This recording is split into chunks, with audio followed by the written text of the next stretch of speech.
All right, hello. Welcome to another episode of Visual Radio. My name's Brian Kane. I'm head of consulting at Visual, and today I'm joined by three of my colleagues. We've got Abby, Mark, and Tom. So let's just quickly introduce everybody on the call, so everybody knows who everybody's voices are. Abby, do you want to introduce yourself?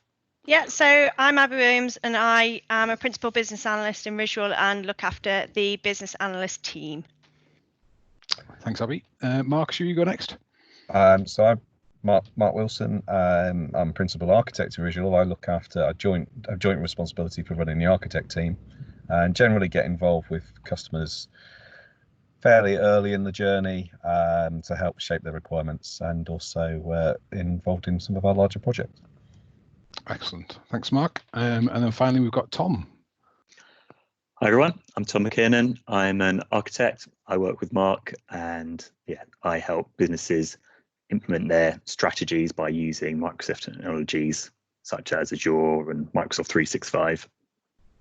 Cool. Thanks, everybody. So today we're going to have a little bit of a chat around kind of some of the things that we've seen as a result of the Covid-19 pandemic, kind of how that's affected people's business decision making, little chat around some of the cloud technologies that can help people with kind of what we're seeing at the moment and the types of things that we might see in the future and the decisions that organizations are likely to want to take. And then finally, we'll finish up on, not that it's a deprioritized topic or anything, but security and how the security model in lots of organizations is being adapted to cope with things like remote working, and talking about sort of some of the challenges and some of the things that we can do to address security issues in the new world. So let's start off the conversation really around kind of what we're seeing about, everybody talks about the new normal, don't they? We've now got a new normal. I don't know how many new normals we've had recently, but now we've got the new normal. Anybody got any experience around kind of what that means and what people are seeing in terms of change within the workplace? Yeah, so from my point of view, I'm seeing a lot of change with organisations looking to the future and thinking about how they can work more efficiently and take advantage of the leaps and bounds they've made in the past couple of weeks around pushing forward agile working and the use of technology to encourage that. So I think from my point of view, it's making sure that organisations they're trying to think about not going backwards, but going forwards and really harnessing that in a positive way rather than almost worrying about getting back into the office and making sure that people are going back to the way they used to work. And also making sure that people stay motivated, because obviously people have had a taste for this way of working now. So I think it might actually be quite hard to push people back if they decided to go backwards. Yeah, I think that's right, Abby. I think certainly when we're talking to management teams and leadership teams, there is always that barrier about it is a different way to work remotely, to not have everyone in the office. And some people are all for it and they see that that's the way they want to adopt, but it still doesn't mean necessarily that they're willing to take that jump so rapidly as it's happened now. And that's the kind of the dam that's broken and can't be plugged back up again. It's from two aspects really. So you've got what the organisation or the business wants in terms of providing services to its customers, and can they still maintain that and do that? But also now the kind of services that they provide to customers might need to change. If customers are used to getting things in a more convenient way for them, not having to go to a certain location, then the business is going to have to adapt, because that's not going to go away, and the people that improve those services are going to have that as another way to generate better engagement with their customers. Yeah, that's it. I think do you think, have people kind of cottoned on to that as being part of the new normal? The fact that actually they're going to have to relook at the way that business runs, thinking about business processes and kind of the way that people go about their jobs. So those things need to change, but also there's an opportunity really to provide different services or amended services to their customers or citizens or students or whoever they're supplying services to. Do you think our organisations thinking in that way? Do you think? I think there's a mixture. I think some organisations you'll see with the way they've reacted to certain things that they've come through and innovated and changed their model to adapt. And I think it's sort of pushing everyone along in that way because the competitors are seeing what others are doing. And if they don't push themselves forward and innovate and come through with new ideas or new ways of engaging with customers, then they're going to be left behind. So I think those that haven't really innovated will either get left behind or they'll have to do quite a bit of work to catch up, because I think everything's changing so rapidly and people are actually embracing change and making use of it. Yeah. And so do you think there's any organizations that are just thinking, well, actually, this pandemic's going to come to an end and we will all just go back into the office and then things will just go back to the way that they were? Do you think organizations are thinking like that? I think some are. Yeah. And some are obviously canvassing their staff to see how they feel about that. I think the points made earlier on the call, Tom used the dam analogy, but genie's out the bottle or whatever you want to say. There's certain roles that in the past have been perceived as, oh well, that can't be done from home. Well, we've just proved they can, and so that necessarily makes people think, and possibly it's a reflection on the management style of the people who didn't want them to be done that way previously. But then the other thing we need to be really mindful of is some people just don't have a work environment, a dedicated work environment, particularly if they're earlier in their career or in a shared house or something like that. There's some people who have actually found this incredibly disruptive.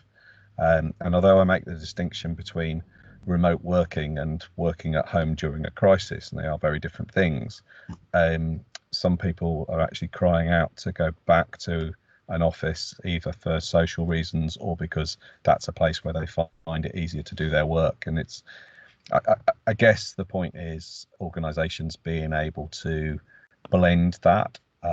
So whereas before it might have been 90% in and 10% out, or 80-20 or whatever, does that become close to 50-50? Does the balance turn the other way? But finding the right mix for everybody so that the staff are motivated and productive, but the organisation is also working. And do you think that mix is likely to be different from one employee to another, and there's not likely really to be a happy balance for an organisation? It's going to be about kind of what's required in terms of a role and what's required in terms of an individual, combined with the requirements of the organisation as well. Yeah, I think that's probably a good like that individual thought or everyone's individual processes. That is very much the stage that we're in now. So everyone's adapted. Now everyone's got their own thoughts about what the future is going to be like. And I don't think maybe many organisations have got a good action plan, a communication plan around getting that feedback from their employees, or kind of just cascading that information, because everyone's very busy adapting to this current way of working. And there's certain aspects that, although they can adapt to some point, they just can't do them if they've got all of their files in the filing cabinet in the office, or they're having to deal with post systems, or they are a public service where people are expected to come in physically to a location.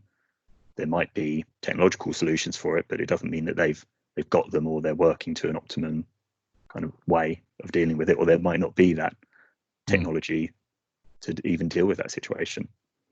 So do you think, is it worthwhile kind of, if organisations are not doing this at the moment, let's say canvassing their employees, perhaps even talking to some trusted customers or clients to understand kind of, in I don't know, 4-6 months time, how do we expect the workplace to look?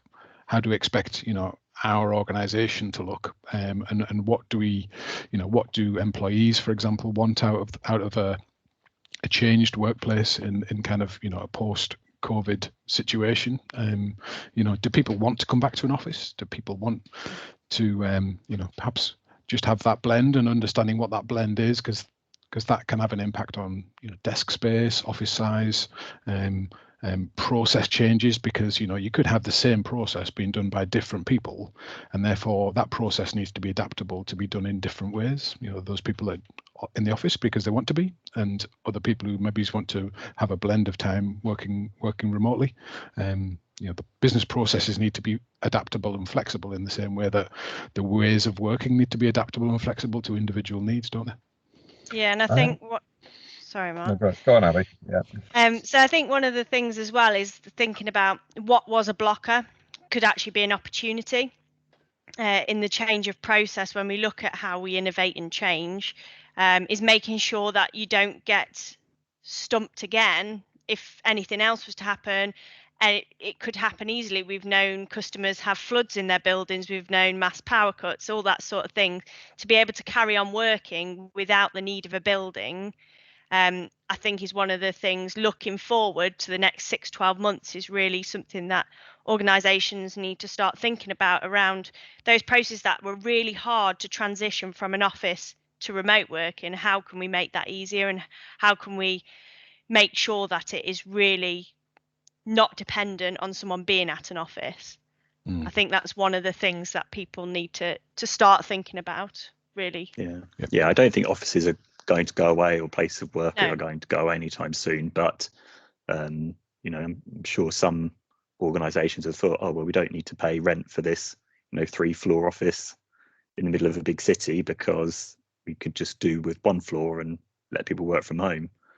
Of course, that doesn't then cater for the people that actually, like you were saying, they want to work in office, they don't want to work remotely. And if that was a change to their job role that got enforced upon them, then they might not be happy to stay around. So I think that's why it's important to get people's opinions now, get the kind of feeling of what's going on in the organisation, so that you can deal with all of those different kind of personal aspects as well as the business aspects.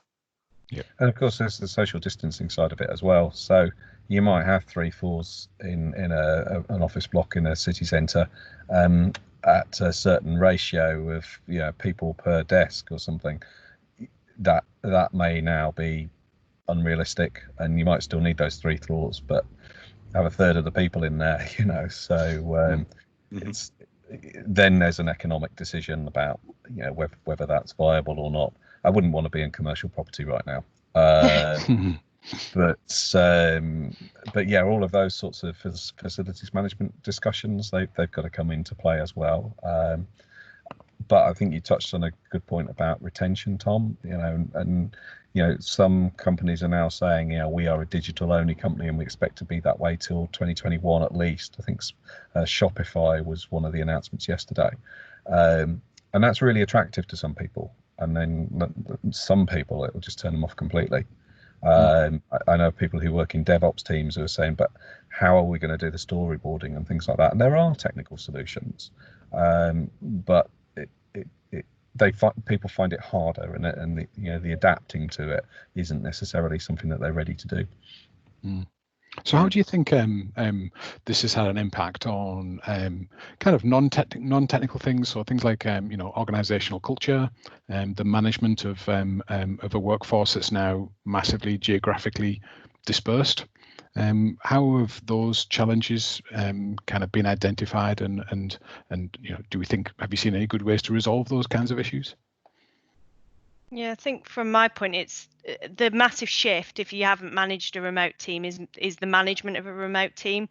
Whereas before you could see everyone sat at their desks and be able to just dip in and chat to them when you need to, or go into a meeting room to talk. I think that's one of the massive shifts where some people have adapted and really worked at their management skill, whereas I think some people are struggling and going to the opposite extreme of micromanaging and trying to keep an eye on them. And I think it's having trust in your employees. I think that's one of the things that is come out of this is the fact that you need to trust and really look at output based rather than the time sat at a desk.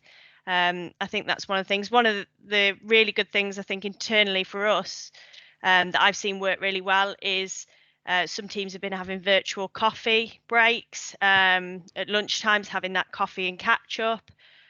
All those things are quite good for everyone to get together, and people that you wouldn't actually usually speak to in an office, you actually get to speak to. So I think they're the two things that really I've noticed.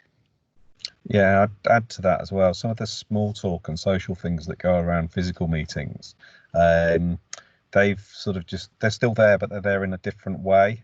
So, three of us are sitting here with virtual backgrounds on to hide where we are, but you do get to see a little bit about your colleagues. You understand what, their living room or their kitchen or wherever they're coming to you from, and you have a little bit of conversation before and after. And you do get to know a bit about the person that you perhaps didn't know before. Now, for some people that's horrifying and they want to be private, but that's just the same as when I walked into an office building and had a conversation with somebody, and you might ask them about how long they've worked there, or do they live far away, or those sorts of things that you do to break the ice. Just the icebreakers are a bit different in a video conference environment. Yeah, absolutely. And so do you think then, I'm hearing lots of people saying that actually the whole sort of transformation to a mobile workforce and the modern workplace is now done. Everybody can now work remotely. We're finished. What do people think? People laughing. I'm saying it with my tongue in my cheek, but come on. What do we think about that sort of a thought process? Well, we've always told people it's a journey. Yeah, it's never ending. And even this week, I'm seeing people complaining that there's new capabilities turned on in Microsoft 365 tenants that, let's face it, were announced, but they hadn't prepared for whatever reasons. I mean, I don't know what's been keeping them busy the last couple of months. But in all seriousness, there is constant change. More and more of us are using cloud services. There's constant iteration there. There's about, when we joined this call, I noticed a feature I hadn't seen in Teams before. It might have appeared overnight, it might not. These are all things that we adapt to, and there will be many organizations that have deployed technology really quickly to try and fill a gap, but now need to get their heads around how to use it properly. Yeah. I don't think anyone particularly wants to go back to the old ways of using technology. They might want to go to an office, but they might want to have a laptop in that office or a Surface tablet that they can go and walk around, and the hot desk go to the people that they need to speak to. They might be really pleased that they can now access their documents on their phones at home or on their personal PC in a safe way. Rather than knowing that they have to be plugged in at a certain station or network. So I don't think anyone's going to want to revert back to those old ways. And it's going to be really interesting to see if, any organizations do have that, right, we're back to normal now. It was business as 2019. And we're going back to those old ways. Because I think that would have a really negative impact on that kind of culture and motivation in the organization.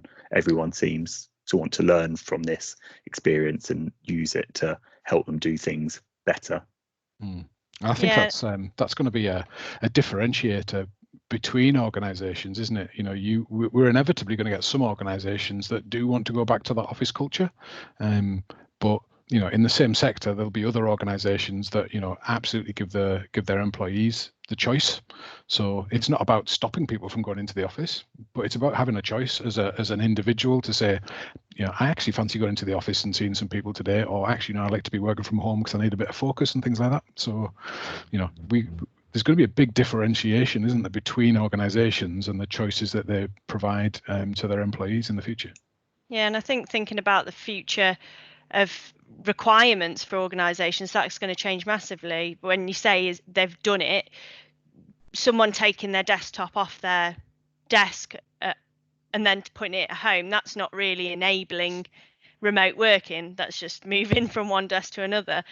So I think one of the things they'll have to think about is what is the immediate requirements for change for devices, and then what are they looking at in the future as well when it looks to a refresh. Because do they need the desktops? Do they want to have that situation where they've got people having to lug heavy boxes home and having to plug into a network? It's the considerations. That's the thing, isn't it? It's you know, I guess if you're going to go through a hardware refresh of your end user devices, then you know, thinking about it now, we were really lucky, weren't we, as an organization? We've all got you know, Surface devices. We can work from anywhere, really, and that's the point. That's the way that kind of we work as an organization. You have got the ability to work from anywhere, and that doesn't have to be at home. That can be literally, as long as you've got an internet connection. Sometimes you can work offline as well if you don't need it, but you know, you can literally work from anywhere. And the benefits that provides to us as an organization in terms of business continuity are quite significant, aren't they? You know, I really can't have a snow day. It in that respect, it's terrible for me. You know, unless the roof caves in, all right, I will be at work. So, you know, we've been plunged into this environment, haven't we? With COVID-19, and that lots of people now have to work from home. But this isn't a situation that we're not going to face again. You know, snow days are a classic example of that. You know, we have a whole lot of snow comes down. The UK comes to a stop because we can't handle a few flakes of snow. And then everybody has a non-productive day because I can't get into the office, you know. That just goes away if you can work from anywhere. And it's also the sickness as well.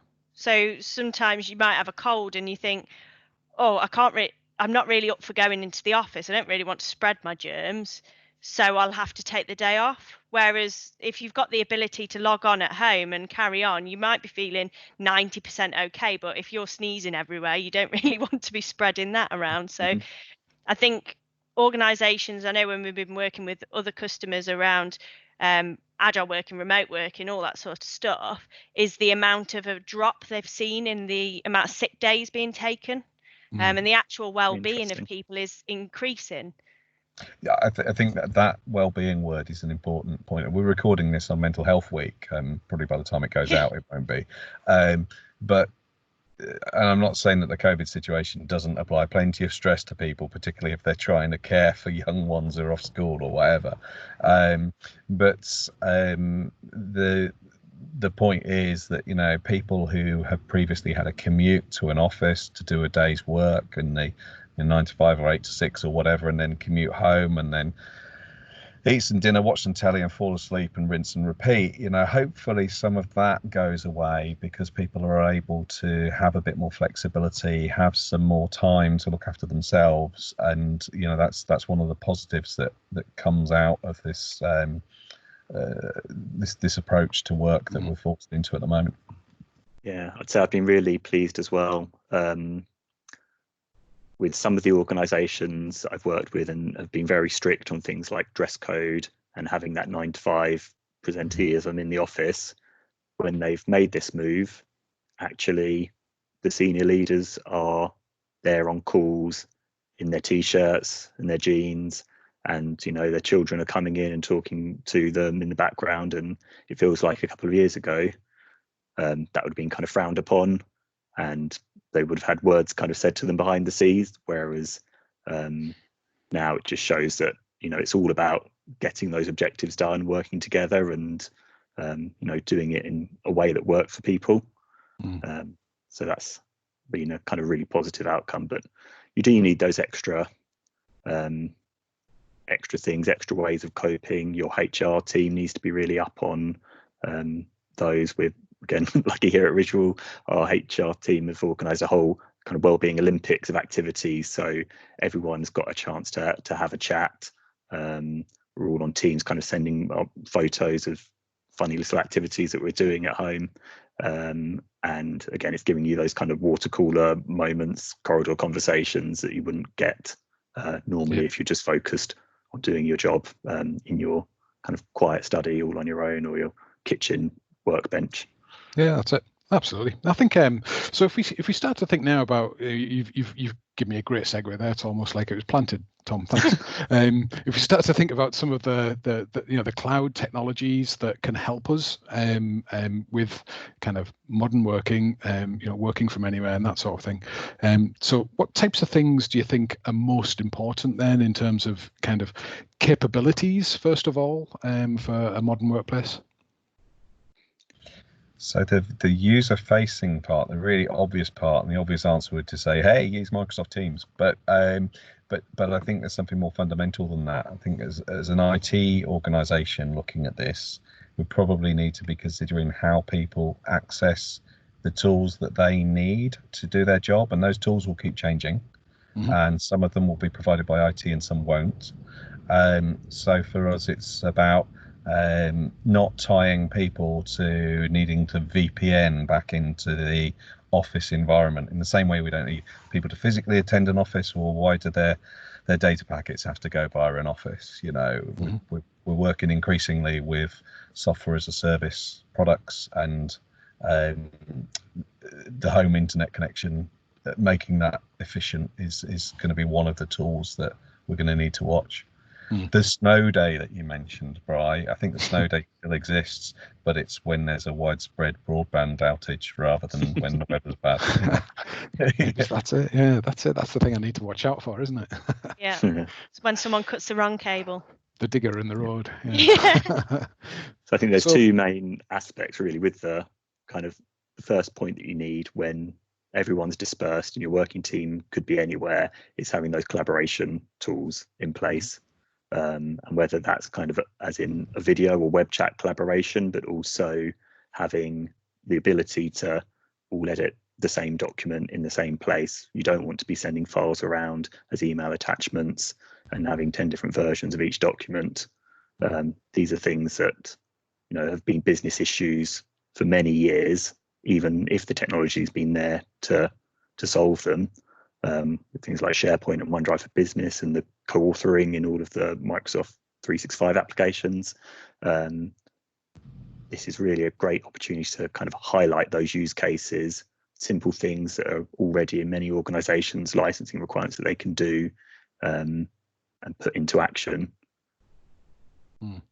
I think that's it's a great point, isn't it? Because whilst lots of people in organizations now are working from home. Some of the ways in which they go about their work will take some time to adapt to be most efficient when working from home.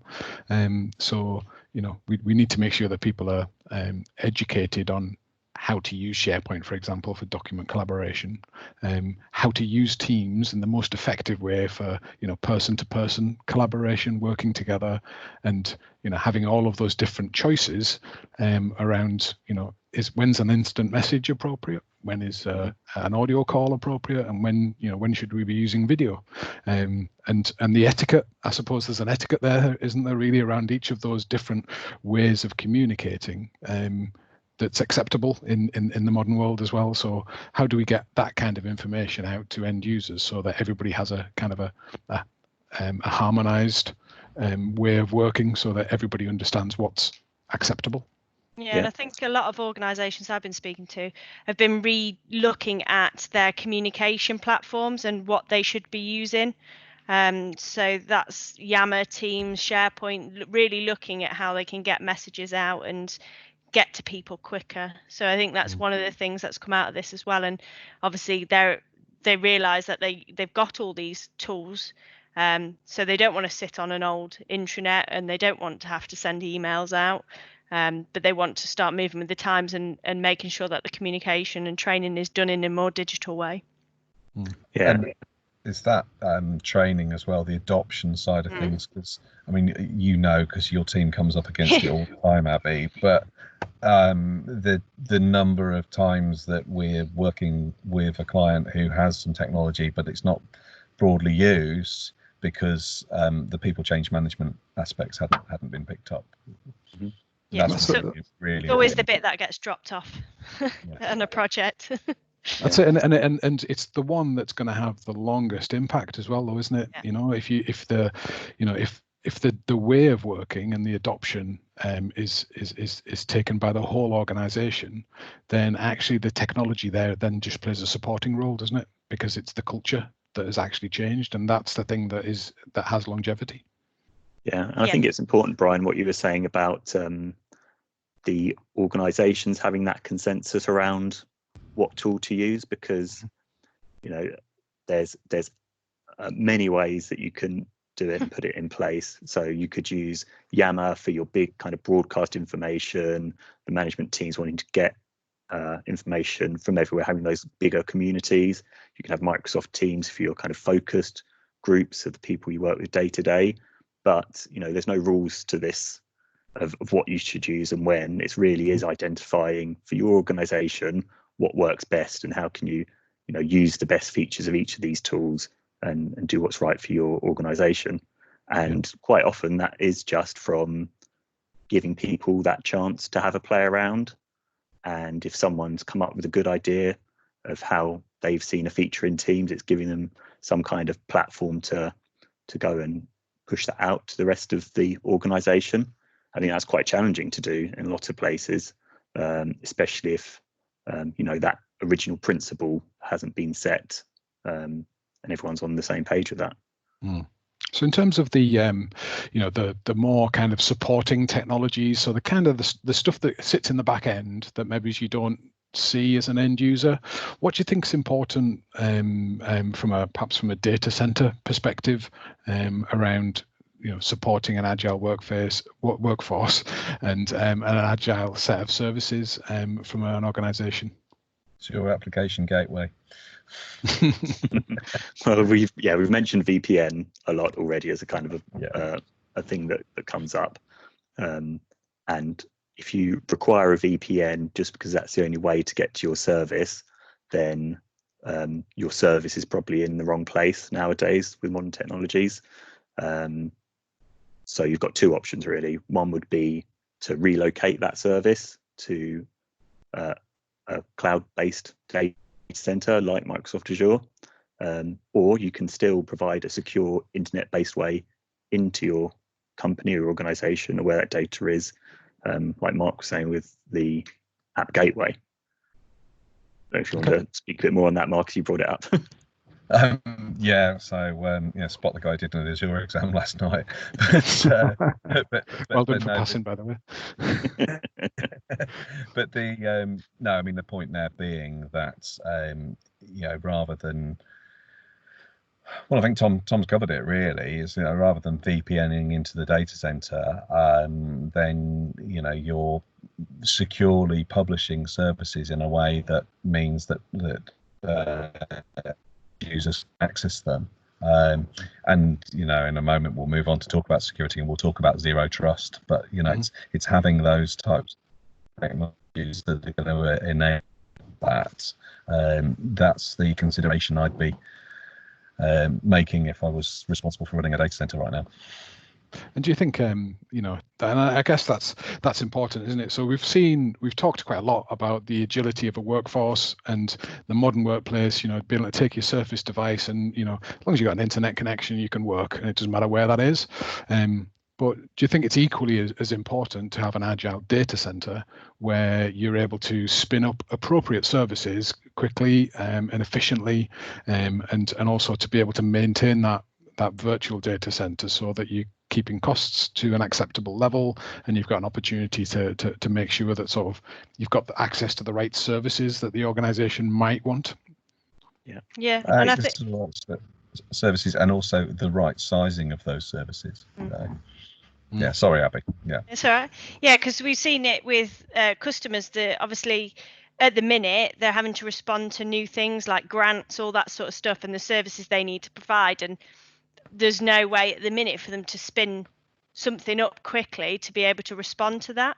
So they're having to do workarounds. Whereas if we think about everything's going to be changing all the time and we might have introductions of new things, new services, then it's allowing for the organization to be innovative and be able to try things out and get things up and running quickly, rather than having to wait for a piece of tin to arrive when you've ordered it and then having a go on it, and then it might not work and you've wasted all that money and that tin's just going to sit there. You're allowing for that innovative workforce, really, because it is so easy to just be able to get things up and running in Azure. And what about, that innovation is key to the IT department as well. So they may be spending all hours of the day patching servers, making sure they're running, dealing with now this extra workload on the server being the central point, and all of this is now happening on those servers. If they've got a server room that can't cope with that level of use, then it is going to be difficult, especially today in this environment, to get some new hardware, install it without putting somebody at risk from having to travel around and physically do that work. Whereas if you move that workload up into the cloud, then you're benefiting on removing all of that layer around patching and maintenance of the underlying fabric of your network and services, because that's a responsibility of the cloud provider. You just need that good internet connection to get there. And once your teams don't have to worry about looking after that level of services, it does give them more time, so they can look not only at optimizing the workloads and how they're running in Azure, but dealing with those new demands that are coming in from the business, helping them run things like proof of concepts that might only be for a couple of weeks, but they can provision the services in Azure instantly. Things like Azure SQL database. If they want to do a little proof of concept around some app, they can start up an Azure web app. That public access is already there if they want it, or they can secure it to with the various kind of security things we'll discuss in a bit. But yeah, that agility and not having to have a big upfront investment into starting something will really help people cope with these this new work style.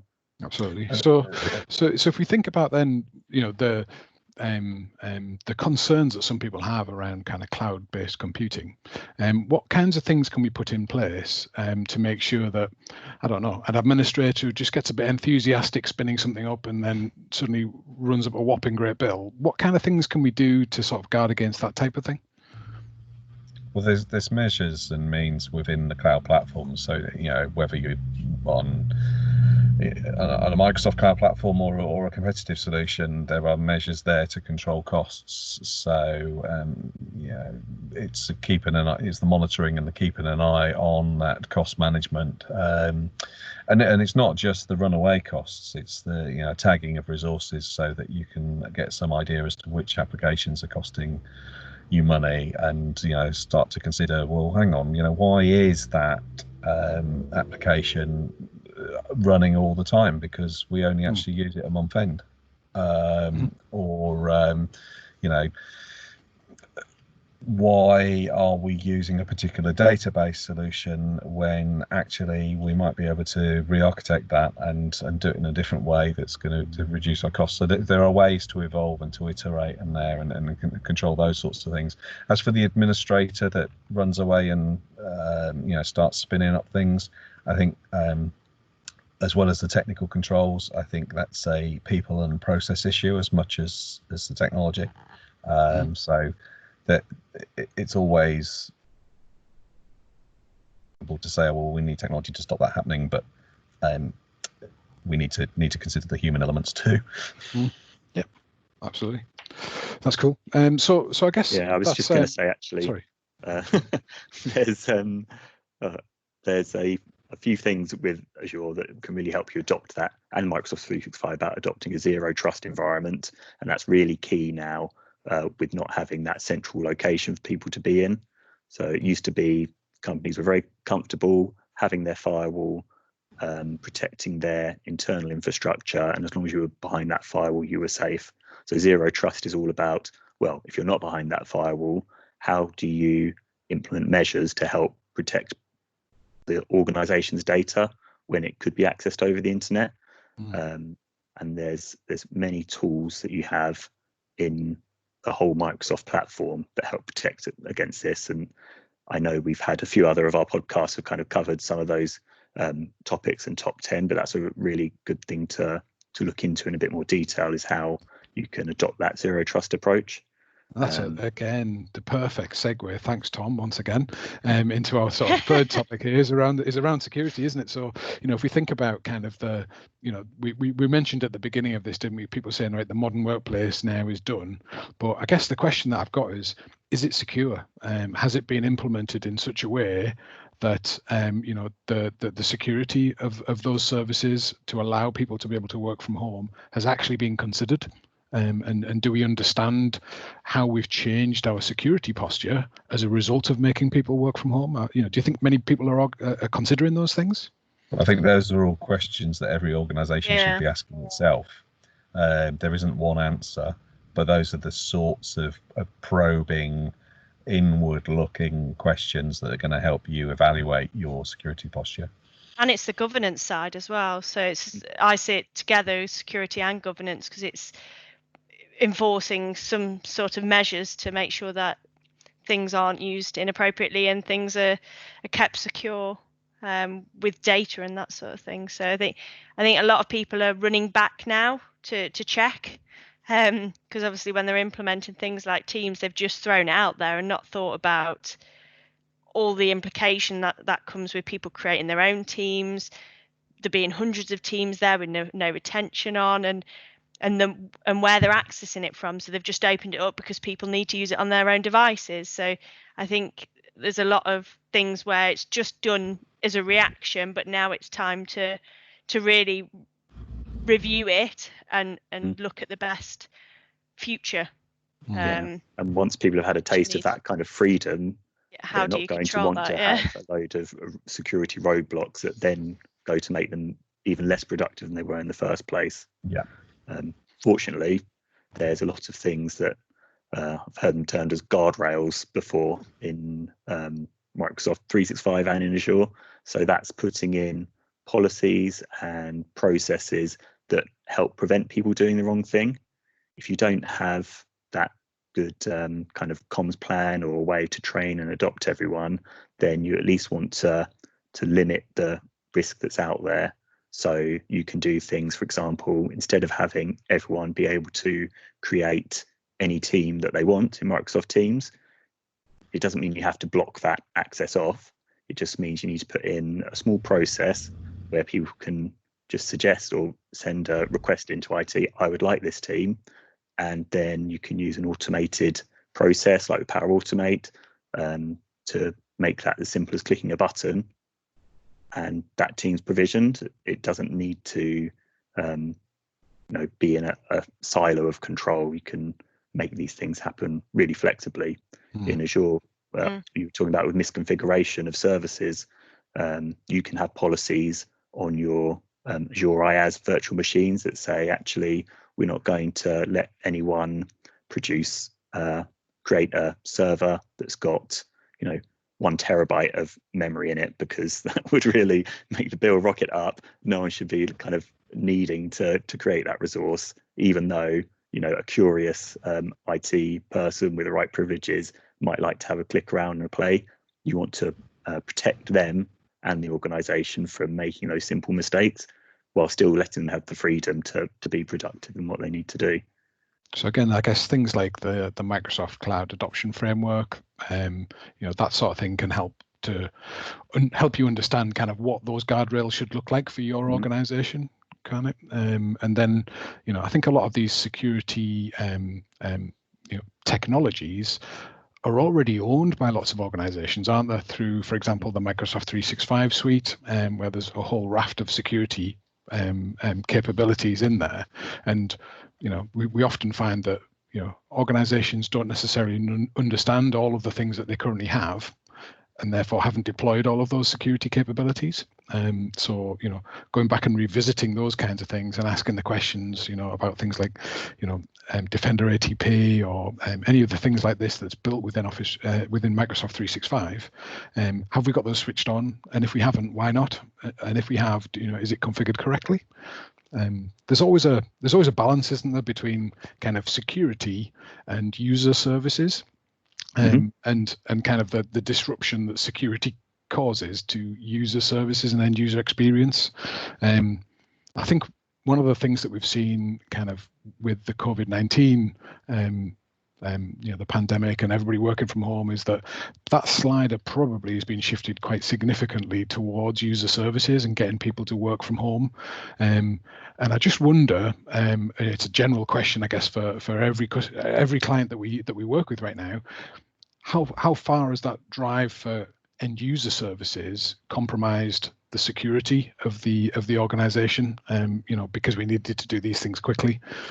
So that's a good question for people to think about within their own organizations, isn't it? To think, right, now that we're over the initial hump of getting people working from home, how do we make sure that those services that are being accessed in a secure way? Yeah, and there's good news, Brian, because Microsoft actually makes that quite easy for them through their services like the Azure Security Center, Azure Advisor, as well as their Microsoft 365 Secure Score. So you actually get with your licenses a dashboard that helps highlight all of these issues. And it doesn't just say, so for example, you might get an alert that says, we've actually seen in your SharePoint that you have got lots of data with like credit card numbers in clear text. Here's a remediation of how you can protect that using the tools and the licenses that you already have. So this is not about spending more money, no? This is not about buying something new? No, it's already there, and they're flagged with priorities, and that's something that a security team or an IT team can look at straight away to give them some quick wins and highlight any of those major issues that need addressing first to help prioritize them. And it's all backed by the Microsoft's intelligent security graph, which is all the data that they get from all of their public services, like Hotmail or Outlook.com. And they use all of those signals to help defend your organization as well. Cool. And then obviously, so there's two more things that we definitely need to cover in terms of security. I'm very conscious of time, but we couldn't talk about security. Gavin wouldn't allow it if we didn't say that everybody has to have multi-factor authentication switched on where they've got Office 365. Yeah. So if anybody does not have MFA switched on, then they're absolute crazy people, and they definitely need to go away and get that switched on. So that's the first thing to mention. And then secondly, obviously with our Surface devices, there's lots of built-in security that's built into the hardware, isn't there? So we've got access to things like Windows Hello, which allows biometric log on to your Surface device, and then obviously just using things like the TPM chip that's built in, so that adds an additional layer of security through some of the M365 technologies to secure information that's stored on our surfaces as well. Yeah, Windows 10's got loads of great security features in it that are just there, kind of fresh out of the box, and there's more you can do when you plug all of those signals into the Microsoft ATP platform to get that there. But yeah, just the core user experience of being able to open up your laptop, if it's Hello enabled, use a PIN or a thumbprint or your face to unlock it. It's great for user experience. That's a really nice way of doing it, but it's providing all those multi-factor authentication methods to keep the device more secure. It does. It's driving passwords away as well, isn't it? Yeah. Well, it is. Yeah. Mine apparently expires in a couple of days, but I haven't probably used it since I set it because I log on biometrically.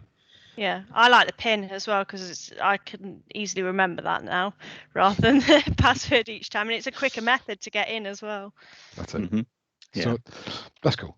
So I'm conscious we're up against the hour, so we need to sort of wrap it up there. But I just want to say, Abby, Mark, Tom, thanks very much for your time. It's been a really good discussion. I hope our listeners have found that useful. Obviously, if they need to get in touch with any of us, we're all available on social media and things like that.